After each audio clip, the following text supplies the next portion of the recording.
Le Cap a été bâti au XVIIe siècle, sur et autour de la mer.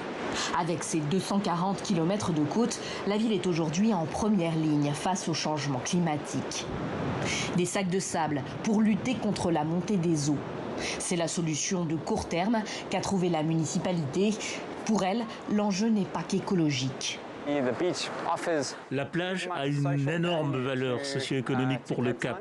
La côte représente environ 10% du produit intérieur brut annuel de la ville. C'est une part importante de l'économie du Cap.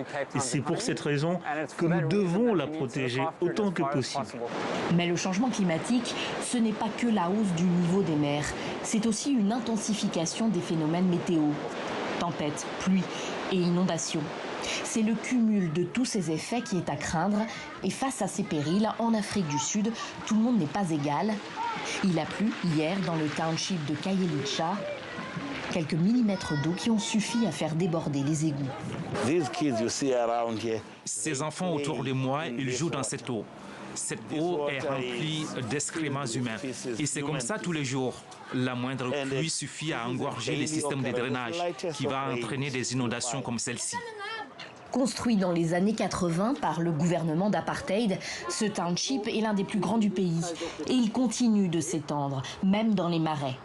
Selon la loi sud-africaine, un endroit habité ne peut être détruit, même s'il est en zone inondable.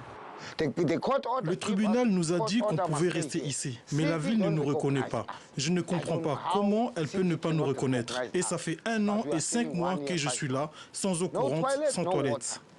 Près de 100 000 foyers sont déjà confrontés aux inondations au Cap. Mais la municipalité n'intervient que dans les zones où les habitations viennent tout juste d'être construites, comme ici, à Massifou-Mélélé. Nukutula Ramba n'était pas encore vraiment installée. Comme les autres, elle sait très bien que c'est illégal et dangereux, mais n'a pas le choix. Voilà la porte que j'utilisais. Je vais la reconstruire, cette maison, dès qu'ils seront partis. Je recommencerai encore et j'essaierai de mettre du sable et des pierres pour le sol. À quelques centaines de mètres de là, à vol d'oiseau, l'opulence des maisons qui bordent le lac Michel. Là-bas, pour l'instant, les risques climatiques ne sont que théoriques. Deux mondes que tout oppose et qui pourtant sont tous deux aussi vulnérables à long terme au changement climatique.